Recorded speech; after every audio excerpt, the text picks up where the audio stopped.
Hello students, welcome to my channel school fellow classes. और आज हम 4th क्लास का मैथ करेंगे। चैप्टर 7 फ्रैक्शंस एंड डेसिमल की एक्सरसाइज 7.2 करेंगे।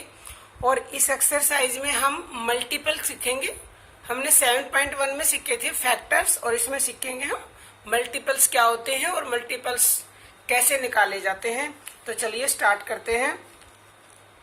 देखो मल्टीपल क्या होता है, जैसे 2 है, 2 को अगर हम 3 से मल्टीप्लाई करेंगे तो 2 3 जा 6 हुआ। 6 क्या है? 6 है मल्टीपल। क्या है ये? मल्टीपल। और ये दोनों क्या होंगे? ये दोनों होंगे फैक्टर्स। ठीक है, अंडरस्टूड। कोई भी नंबर हो सकता है, मतलब एक तरह से टेबल जिसके अब आपको मान लो 2 को 10 से कर रहे हो तो ये क्या है? ये दोनों फैक्टर है, और जो इनका प्रोडक्ट आता है वो प्रोडक्ट ही मल्टीपल होता है। ठीक है, मल्टीपल्स होते हैं ना, वो अनलिमिटेड होते हैं, उनकी कोई लिमिट ही नहीं होती है, बट फैक्टर लिमिटेड होते हैं। मल्टीपल जैसे 2 के मल्टीपल बताने तो 2 के अनलिमिटेड मल्टीपल हो सकते हैं, बट अगर हमें किसी भी नंबर का फैक्टर बताना है, फैक्टर्स होते हैं लिमिटेड। अगर किसी नंबर के मान लो 5 फैक्टर्स होंगे तो वो 5 होंगे, ना ज्यादा होंगे ना कम होंगे। अगर हमें मान लो आगे क्वेश्चन आएंगे 5 के फर्स्ट 4 मल्टीपल लिखो, तो इसका मतलब कैसे लिखेंगे? 5 1 जा 5 1 हो गया, 5 2 जा 10 2 हो गया, 5 3 जा 15, तो 3 मल्टीपल होंगे। ऐसे ही हमें आगे क्वेश्चंस करने हैं। तो चलिए हम क्वेश्चन स्टार्ट करते हैं। क्वेश्चन 1 में है फर्स्ट 4 मल्टीपल्स ऑफ 7। देखो अब आ गया ना, 7 के फर्स्ट 4 मतलब पहले ही 4 मल्टीपल्स लिखने हैं। तो पहले 4 मल्टीपल कैसे होंगे? अगर हम 7 को 1 से मल्टीप्लाई करेंगे तो 7 आ जाएगा। अगर हम 7 को 2 से करेंगे तो 14 आ जाएगा। 7 को 3 से करेंगे तो 21 आ जाएगा। और फिर हम ये वो लगा, अगर हम 7 को 4 से करेंगे तो 20, यानी कौन से मल्टीपल हुए? 7 14 21 और 28। तो ये लिखने हैं हमें। ठीक है, ये तो मैंने समझाने के लिए बताया है। 7 14 21 और 28, ये 4 फर्स्ट मल्टीपल हो गए 7 के। यही हमारा आंसर है। अब 5th मल्टीपल ऑफ 9, यानी 9 का 5वां मल्टीपल कौन सा होता है? देखो 9 5 जा 45, तो आंसर क्या होगा? 45 हो जाएगा। या आप डायरेक्ट लिख दें, या आप ऐसे करके भी लिख सकते हैं, no problem. 11th multiple of 5, 5 का 11th मल्टीपल, यानी 5 को 11 से मल्टीप्लाई करना पड़ेगा। तो कितना होगा? या 11 5 जा पढ़ लो, या 5 11 जा कितना होता है? 55। ये आंसर मिल गया। First 5 multiples of 3। अब 3 के फर्स्ट 5 बताने तो क्या करेंगे? 3 का टेबल, जैसे अभी मैंने ये करके बताया था 7 वाले में, इसमें भी हमें 3 1 जा 3, 3 2 जा 6, 3 3 जा 9, 3 4 जा 12, 3 5 जा 15। ये ही हमारा आंसर है। ओके, अब हम करेंगे क्वेश्चन 2। क्वेश्चन 2 देखो बुक में ही कर लेते हैं। Colour the circles which are not the multiples of the numbers given in words. ये 4 लिखा है। अब हमें इसमें आगे बताना है कि ये जो नंबर लिखे हैं इनमें से कौन सा नंबर 4 का मल्टीपल नहीं है। जो मल्टीपल नहीं है उसमें हमें कलर करना है। मैं यहाँ पे शेड करके दिखा दूंगी आपको पेंसिल से। तो सबसे पहले तो आपको ये पता होना चाहिए कि मल्टीपल्स हम पता कैसे लगाएंगे कि ये इसका मल्टीपल है या नहीं। अब जैसे मान लो हमें 8 का पता लगाना है, तो हम क्या करेंगे? 8 को हमें ये पता लगाना 8 4 का मल्टीपल है या नहीं। तो हम 8 को 4 से डिवाइड करके देखेंगे। 4 2 जा 8 होता है और बच गई 0।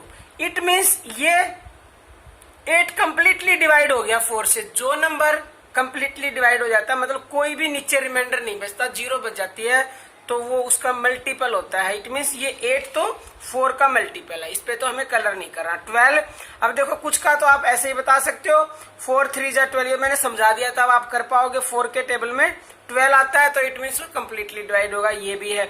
अब देखो 14 नहीं होता ना, देखो 14 को अगर आप करेंगे 4 से तो कितने? 4 3 जा 12, रिमाइंडर बच गया 2। इट मीन्स ये नहीं है, तो इसको हम शेड करेंगे।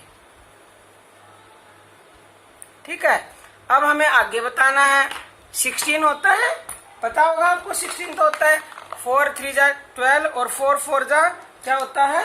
16 होता है। जो जिसके टेबल में कंप्लीटली डिवाइड हो जाएगा, इसका मतलब वो उसका मल्टीपल है। तो ये है मतलब 16 तो है 18 देखो करके नहीं होता ना 18 को अगर आप करेंगे ये 18 है तो 4 4 जा 16 फिर से 2 नीचे बच जाएगा तो ये इसको भी हम शेड कर देंगे ठीक है।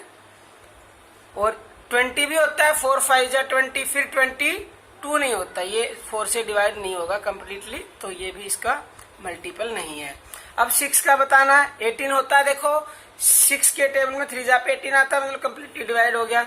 6 के टेबल में 20 नहीं होएगा तो ये इसका मल्टीपल नहीं है।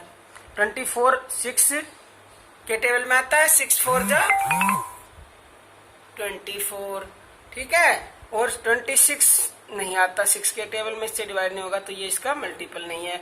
28 भी इसका मल्टीपल नहीं है। 30 भी इसका मल्टीपल होता है और 42 भी होता है 6 के टेबल में 7 जा पे आता है 42। अब करेंगे 9 का 9 के देखो 27 होता है 36 भी होता है। अब ये 9 से अगर हम 46 को डिवाइड करेंगे तो ये कंप्लीटली डिवाइड नहीं होगा देखो क्या है 46 तो 9 के टेबल में 5 जा पे 45 आता है 1 रिमाइंडर बच गया इट मीन्स ये इसका मल्टीपल नहीं है 46 ठीक है। और 56 भी नहीं होएगा 9 6 जा 54 होता है तो 2 रिमाइंडर बच जाएगा ये होता है 90 भी होता है। अब ये नहीं होता 111 ठीक है ये भी मल्टीपल नहीं है इसका। अब 12 के देखो 26 होता है 36 होता है इसका मल्टीपल 48 भी होएगा और 72 भी होगा और ये नहीं होएगा 94 12 के टेबल से डिवाइड नहीं होगा कंप्लीटली। और ये भी है इसका और ये नहीं है फिर इसका ठीक है। अब देखो question 3 solve and answer give a reason for your answer. Solve करना है और हमें रीजन देना है। क्वेश्चन क्या है इज 90 मल्टीपल ऑफ 5। क्वेश्चन कहता है क्या 90 5 का मल्टीपल है देखो आपको पता है अगर हम 90 को 5 से डिवाइड करेंगे तो 5 1 जा 5 4 बच गया 0 उतार ली तो 5 8 जा 40 ये कंप्लीटली डिवाइड हो गया इट मीन्स ये इसका मल्टीपल है। तो रीजन क्या देंगे यस बिकॉज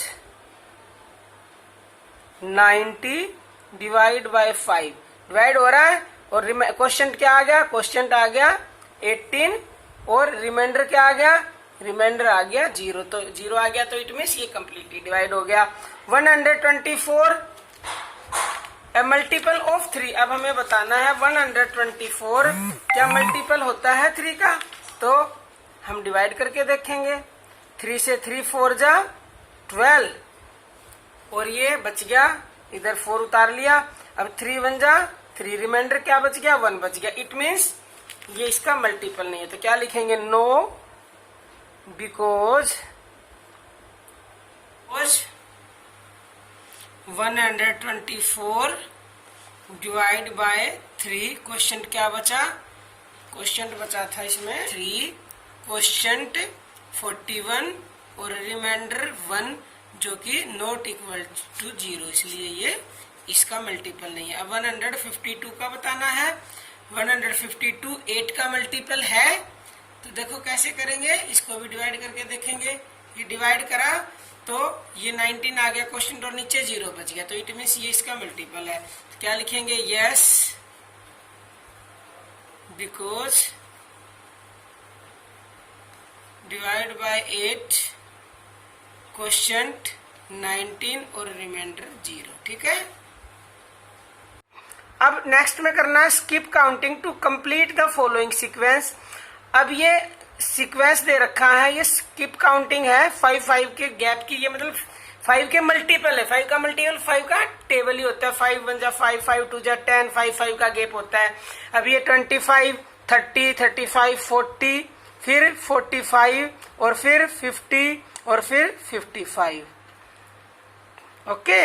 8 के मल्टीपल्स 8 5 जा 40 8 6 जा 48 8 7 जा 50 6 8 8 जा 64 8 9 जा 72 और 8 10 जा 80। अब 10 जा के बाद अगर देखो 8 को 11 से करेंगे तो क्या आ जाएगा 88। अब 11 का है 4 और 55 और 66 यानी 67 और 88 और 99 और 110। अब ये 10 के मल्टीपल है 90 और 100 और 110, 120, 130, 140, 150।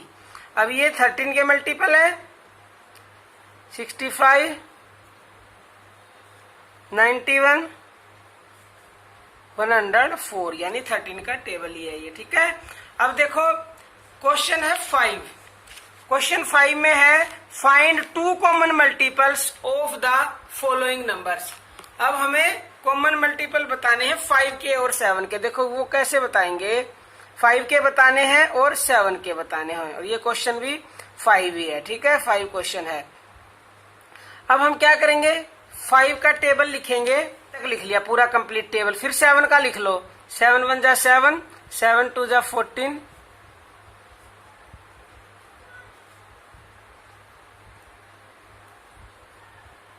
अब ये देखो इसमें कॉमन कोई मतलब कॉमन इसमें भी वो हो और इसमें भी हो, हमें 2 बताने हैं। अब देखो ये इसमें यहाँ तक कौन सा कॉमन हो रहा है, 35 हो रहा है एक तो। ठीक है, तो हमें कॉमन मिल गया। अब आगे कुछ कॉमन नहीं हो रहा तो ये और टेबल बढ़ाना पड़ेगा हमें। अब और बढ़ाएंगे तो 55, 60, 65 और 70।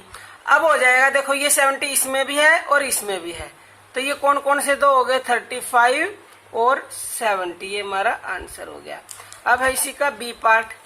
बी में करना है 4 और 8 का। बी में क्या करना है, 4 और 8 का।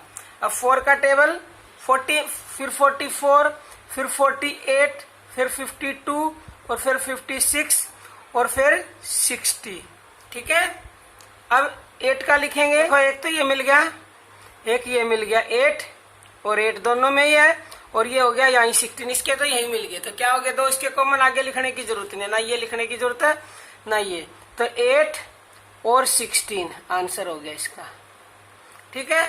अब करेंगे, इसमें बताना है 3, 6 और 9 का। अब देखो ये मैंने टेबल लिख लिए ऐसे, 3 का टेबल लिख लिया है मैंने, और 6 का भी लिख लिया और 9 का भी लिख लिया। अब ये देखो 3 का टेबल, इसमें देखो तीनों में कौन सा, 18 इसमें भी है, इसमें भी, एक तो हो गया 18, ये 9 के में भी है, 6 के में भी 18 और 3 के में भी 18, एक तो हो गया 18। अब ये देखो 30 तक ये पूरा मतलब 10 जा तक हो गया 3 का टेबल। इसमें मेरे को मिल नहीं रहा था तो मैंने ये आगे भी लिखा, तो ये देखो फिर 36 इसमें भी है, 36 इसमें भी है और 36 इसमें भी। आगे ये मैंने लिख ही लिया, ये आपको आगे लिखने की जरूरत नहीं है क्योंकि हमें यहीं तक हमें 2 मल्टीपल कॉमन मिल गए हैं तीनों में। ये जो 18, 36 दो हो गए इसके, ये हो गया इसका आंसर। ठीक है। तो जहां तक आपको मतलब ना मिले कॉमन मल्टीपल वहां तक आपको टेबल लिखना ही पड़ेगा।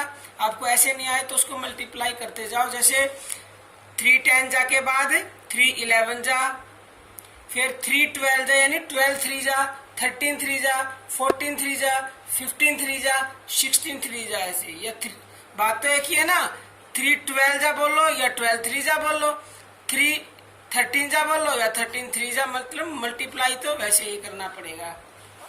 ठीक है। और इसी के साथ एक्सरसाइज कंप्लीट होती है। आई होप आपको सारे कंसेप्ट अच्छे से समझ में आ गए होंगे और सारे क्वेश्चन भी समझ में आ गए होंगे।